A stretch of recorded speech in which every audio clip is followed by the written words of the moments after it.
You're really good at saying, "I'm fine." You say it with a smile, with a joke, with a casual tone that makes people believe you. You've mastered the art of looking okay, even when something inside you feels like it's slowly collapsing. You don't like to burden anyone. You don't want to be dramatic. You don't want to explain. So you keep it inside. You swallow it. You hide it. And then you wonder why you feel so alone, even when you're surrounded by people. People who hide their true feelings aren't cold. They're careful. They learned at some point that emotions were not always safe. That honesty didn't always lead to comfort. That vulnerability didn't always bring understanding. So their nervous system adapted. It didn't make them distant. It made them quiet. Psychology tells us that when emotional expression is met with dismissal, ridicule, or neglect, the brain forms a powerful association. Feeling openly equals danger. So the mind finds another way. It doesn't shut down emotion, it buries it. And buried feelings don't disappear. They echo. They build pressure. They wait. You might be someone who listens more than you talk. You hold space for others. You show up. You give advice. You make people laugh. You become the strong one, the stable one, the one who has it together. And somewhere along the way, people stop asking how you really are. Or maybe they ask, but you always answer the same way. Good.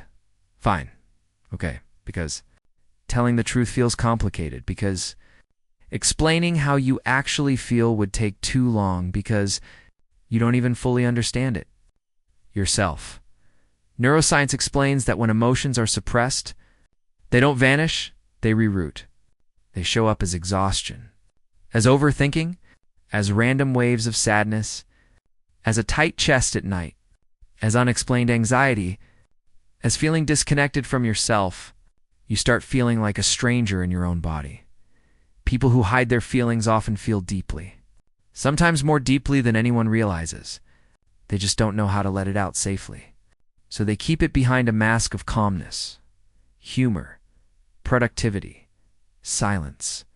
You might look emotionally stable on the outside, but inside, you're constantly translating your emotions into something more acceptable, turning sadness into sarcasm, turning loneliness into independence, turning pain into jokes because being honest feels risky, because being honest once hurt. And so you became a vault, locked, quiet, polite, but heavy. You don't open up easily. Not because you don't want connection, but because you've learned that people don't always know what to do with your truth. So you protect it. You keep it private. You convince yourself that you don't need to be understood, but humans are wired for emotional release. The limbic system, the part of the brain responsible for emotion, doesn't care how strong you are. It needs expression. It needs processing. When it doesn't get that, it stores. And stored emotions don't stay gentle. They come out sideways. You might snap at small things. You might feel numb. You might feel disconnected from your own joy. You might suddenly cry without knowing why. You might feel like you're living on autopilot. People who hide their feelings often confuse emotional control with emotional health. But they're not the same. Control is. Suppression. Health is processing. And you were taught to suppress. Maybe you grew up in a home where emotions were inconvenient, where vulnerability was mocked, where crying was weakness, where being strong meant being silent. So you adapted. You became low maintenance, easy, independent.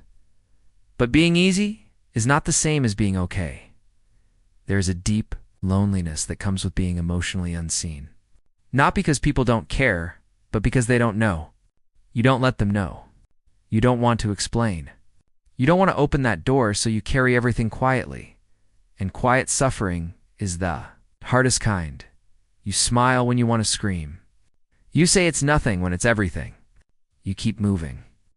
Even when you're tired in ways sleep doesn't fix. People who hide their feelings often believe their emotions are too much for others, that their pain would be inconvenient, that their truth would make people uncomfortable, so they become emotionally polite. They edit themselves. They filter their truth. They water themselves down, and that slowly teaches them a dangerous belief. My real feelings don't belong anywhere, but they do. They always did. Your emotions are not problems. They are signals. They are information. They are your mind trying to communicate with you. And when you ignore them long enough, they get louder, not to punish you, to protect you. There is something incredibly strong about people who hide their feelings. They are resilient. They are observant. They are emotionally intelligent. They know how to survive. But survival is not the same as living. Living requires risk. Living requires expression. Living requires letting. That's terrifying because being seen means being vulnerable, and vulnerability means not being in control. But here's the truth. The right people don't need you to be strong all the time. They don't need you to be okay. They don't need you to perform stability. They need you real healing. For people who hide their feelings doesn't mean oversharing. It doesn't mean emotional chaos. It means learning to tell the truth in safe places. It means saying, "I'm not okay without." Explaining it means allowing yourself to feel. Without justifying it, it means understanding that needing support doesn't make you weak. It makes you human. You weren't born hiding. You learned it, and anything learned can be UNLEA. Slowly, gently. At your pace, you don't have to open up to everyone. But you do deserve at least one place where you don't have to pretend. One place where you don't have to say, "I'm fine," when you're not.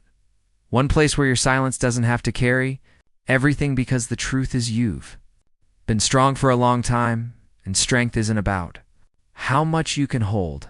It's about knowing when to put something down. So, the real question isn't, why do I hide my feelings? It's, who taught me that my truth wasn't safe? Sit with that, and if this felt personal, maybe it's time to stop hiding from yourself. What would happen if just once you let someone see you exactly as you are? Not strong, not okay, just real, and maybe that would finally feel like home.